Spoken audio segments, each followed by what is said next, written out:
Vladimir Putin has dropped a bombshell, and all it took was him holding up a few documents. Well, these documents seem to show that Ukraine agreed to a peace deal over a year ago, but never held up their end of the bargain. Now, we've been reporting this for months because of reports that when Boris Johnson went to Ukraine, he was going there to thwart peace talks. That now seems to have borne out. At the time, it was called conspiracy. Borised out instead of borne out. It was Borised out. It was Borised out. At the time, it was called conspiracy theory. No, he was just there to show support for Ukraine. Well, no, what he was there to do was to thwart the peace deal, which now the timeline seems to support. So let's go over it. Russian President Vladimir Putin said that he was showing us a copy of a peace agreement that was signed by Ukraine last year when peace talks were hosted in Turkey. It was called the Treaty on Permanent Neutrality and Security Guarantees of Ukraine. These were talks held in Turkey in March of 2022.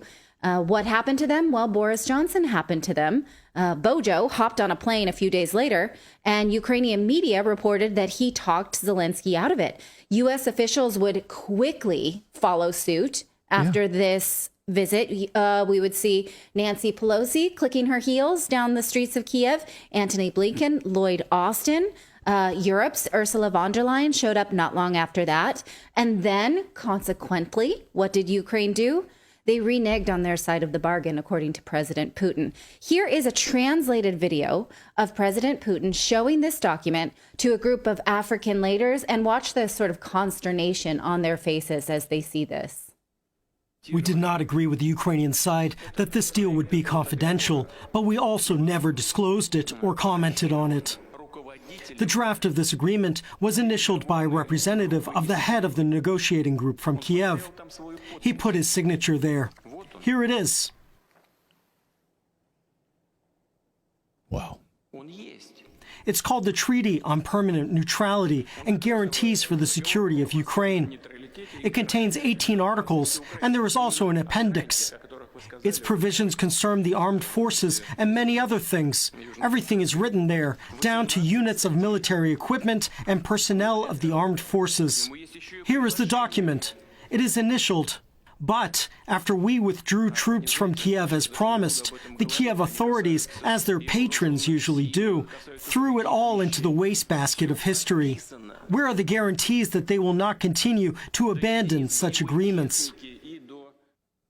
Crazy. And did you see one of the African leaders of this St. Petersburg summit sitting with his mouth open? He was like, yeah. What? Wait a minute. They signed a peace agreement? Right. And then, of course, you'll know right afterwards, and part of the peace agreement was for Russia to remove its forces from Kiev. Well, take a look at this next slide, because, yes, this was part of the deal. They said that their side was to withdraw from Kiev. But here's NPR telling us that they were withdrawing from Kiev as Moscow focuses more on eastern Ukraine. So, this was from, can you see the date there? I mean, we saw all kinds of talking heads saying they're retreating just weeks into the battle. They're retreating. See, they're leaving Kiev. The ghost of Kiev got them. They're leaving. Like they're leaving. winning. That's what we were told. Now, I want to go back to this, throwing it all into the wastebasket of history bit, because President Putin said Russia withdrew troops from Kiev after this treaty because that was part of their bargain. The treaty outlined neutrality for Ukraine, maximum allowances for military personnel and equipment, and listed Russia, the U.S., Britain, China, and France as guarantors. Now, when one side reneges on their peace agreement and throws it into the wastebasket of history, how many lives then go into that with it?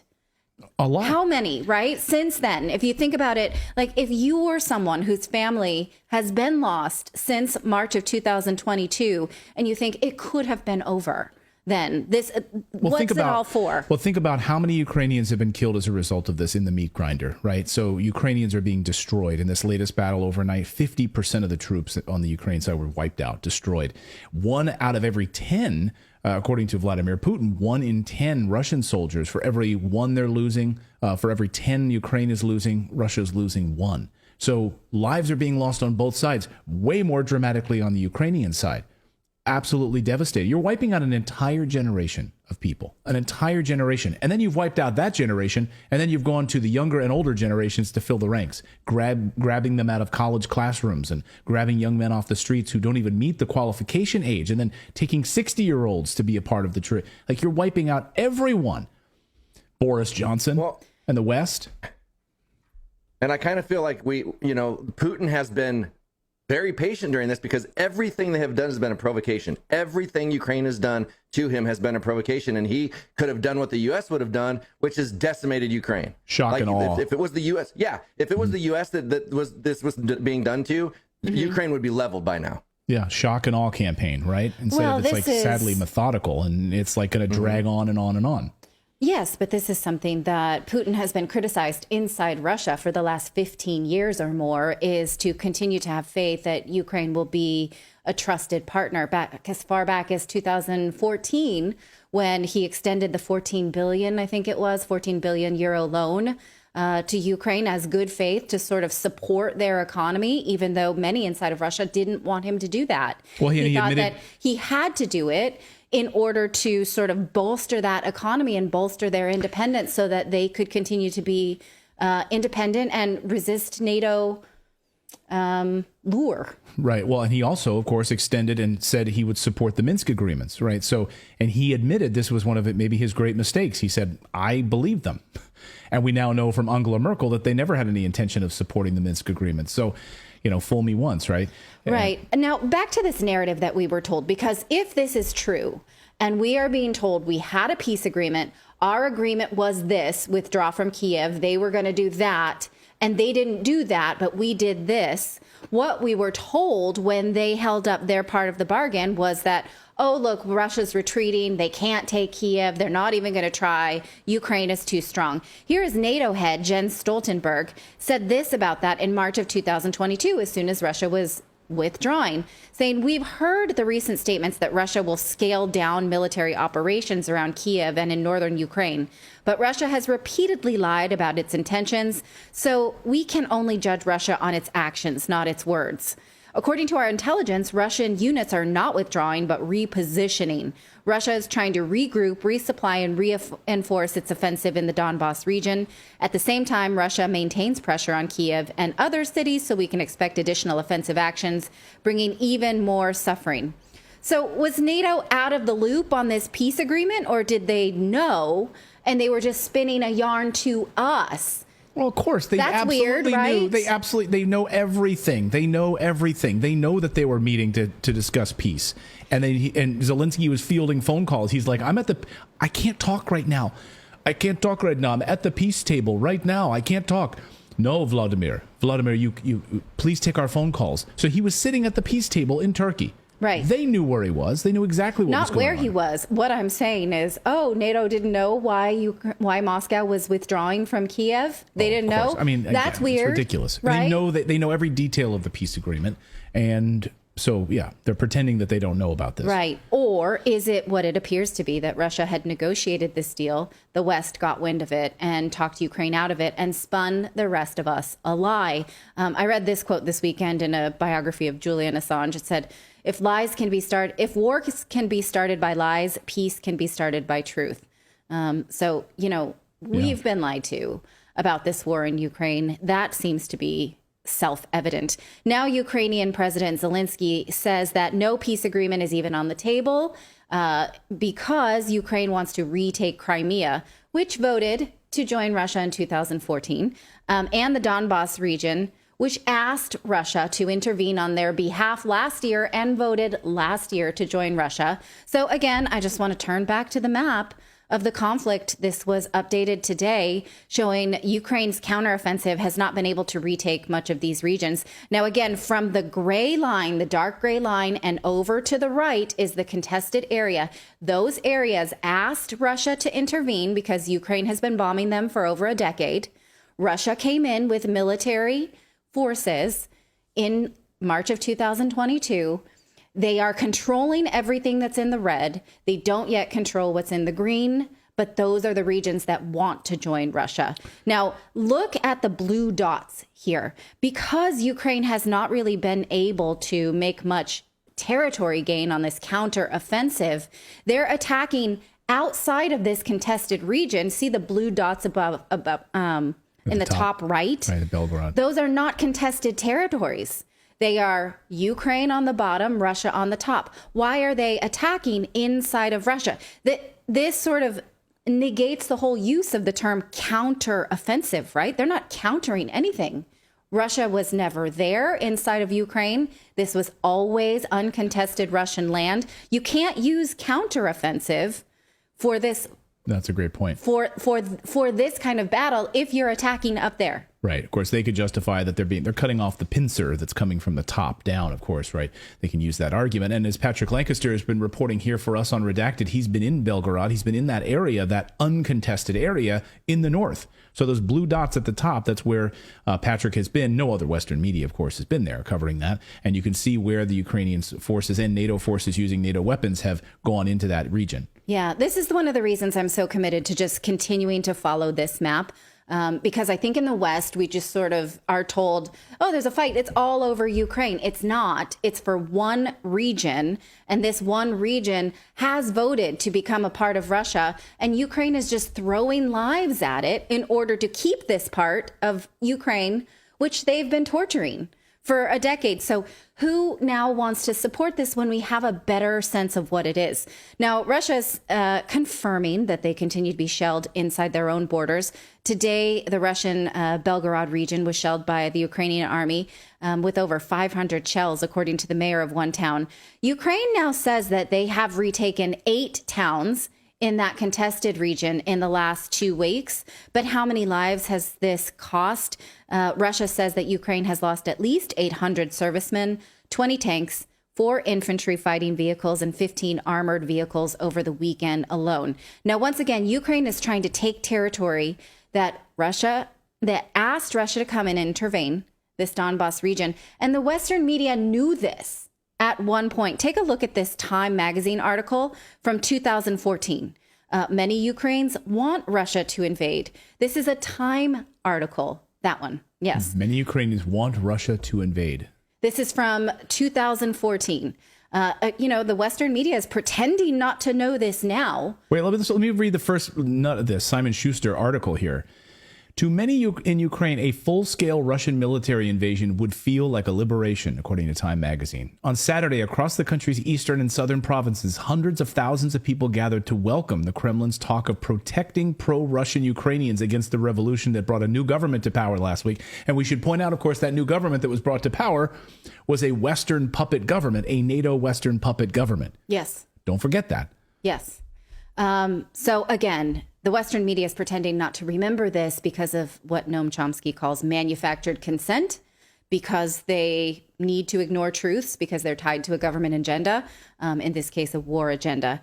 And, I think it's just interesting how we continue to sort of be dumped on this anti-Russian propaganda in order to want to look away from the truth. And that comes in all forms, like Russophobia around athletes, around Russian products, around Russian anything, dressing, whatever. And this morning, I'm always on the lookout for it. Like, what am I being manipulated to not like or to turn against in order to be more willing to swallow some BS?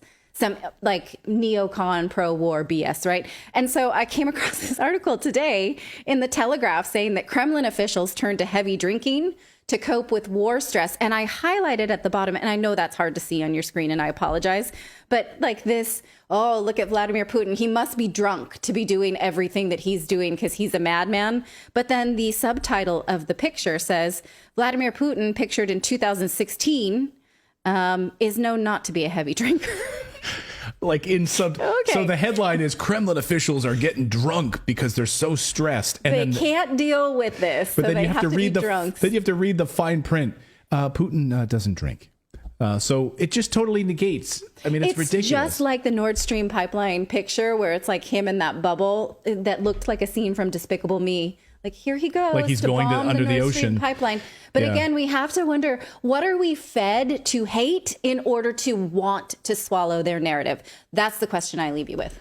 Well, yeah, and as someone in the chat just said, why don't we see this on CNN? Why don't we see this on Fox? It's a great question because the mainstream media won't cover this, right? It is manufactured consent. Yeah. Those organizations, CNN, Fox, and all the big mainstream media benefit tremendously from the war. And of course, their backers are billionaires who are making billions of dollars off of this war. So they do not want the war to go away. They absolutely don't want peace. This is why you won't see it on CNN. You won't see it on Fox. You won't see it on MSNBC at all. I was reading an article from 2014 by Gilbert Doctorow, and he was making the case that being pro-Putin is actually more of a patriot, a U.S. patriot, than anyone else who's telling you this Putin is a madman line, because he thinks had the U.S. cooperated with Russia, he would have been the biggest ally in national security for the U.S. had we not decided to use him as... Well, he asked to be a member of NATO. Yes. People forget, Russia solicited to become part of NATO. We didn't have to have these wars. They're serving someone, but not anyone who's on this program right now, I would wager. And we give you this information. You can take it how you want. He's holding up a document. You may argue that the document's fake. Maybe the peace agreement was totally fake. He's sitting there in front of 20 African leaders and he's holding up a fake document, perhaps. But the timeline bears out. That's why, because he did leave. Because they did withdraw from Kiev at the time. Right. Because Western leaders did show up days later, because the conflict was extended. And then a few months later, Vladimir Zelensky then puts into Ukrainian law that's forbidding to go to peace talks with Russia. Right. So the timeline bears it out. So if you believe the opposite of that this is a fake document, that they blew up their own Nord Stream pipeline, and that Putin goes undersea in little submarines and blows up pipelines, that's probably part of the same narrative. While drunk. While drunk. He's drunk submarine Since 2016, he's been drunk. He's been known to be a drunk submariner.